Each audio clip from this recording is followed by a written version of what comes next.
Everyone knows that a human being has 5 senses.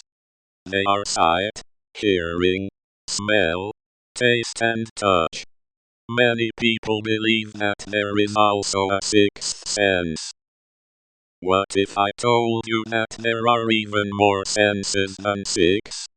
We can call these other senses sub-senses. For example, when we touch something with our fingers, there is a sub-sense that tells us if it is hot or cold. This sub-sense of touch is different from the sub-senses that tell us if the object is hard or soft, smooth or coarse, flat or round, wet or dry. The sense that our eyes use to detect color is very different from the optical senses that detect motion, shape, texture, contrast, sharpness, light or darkness. The sense of hearing includes pitch frequency, volume intensity, sound patterns, or direction of sound. We can also consider the senses that detect itching, balance, pain, pleasure, thirst, hunger and muscle tension. So now we have established that each of the 5 major senses can be broken down into numerous sub-senses. The human body is capable of gathering a wealth of information from the world around us, and much of this information is on a subliminal, or subconscious level. For example, you walk into a room like a doctor's waiting room. You sit down, relax, perhaps read a magazine. After a while you notice the sound of a clock ticking, or maybe a radio playing down the hall, or traffic outside. Those sounds may have been there all the time, but you weren't conscious of them earlier. Then suddenly you are. Perhaps if you had left the room sooner you never would have consciously heard them, but they still would have been there. Shamans believe that all the senses are connected at a single point within the human psyche, and that all the information that is collected by our senses goes to that point, and is processed to create the world as we perceive it.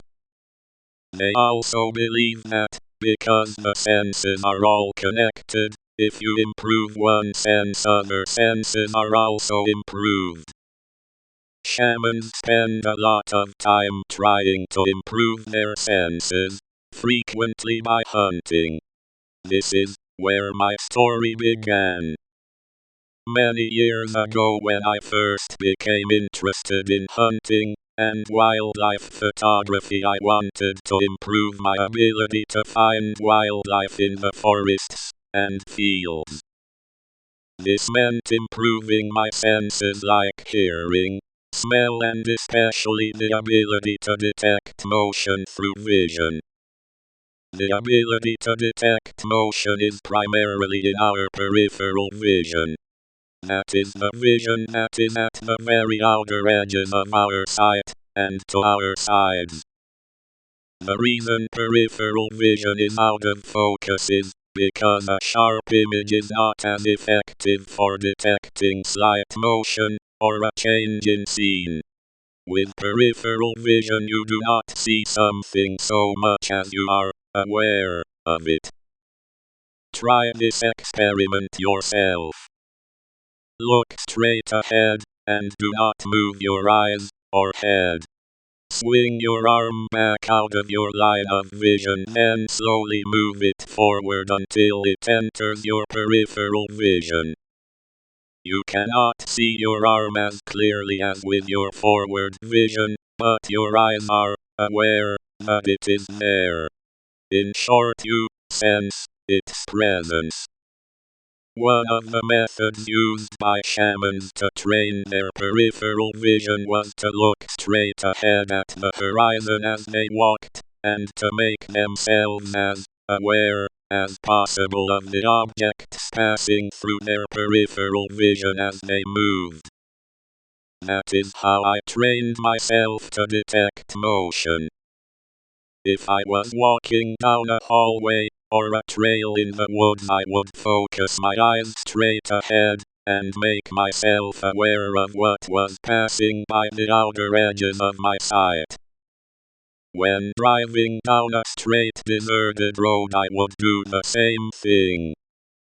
I would look straight ahead at the road center and concentrate on the sides of the road as it passed by me.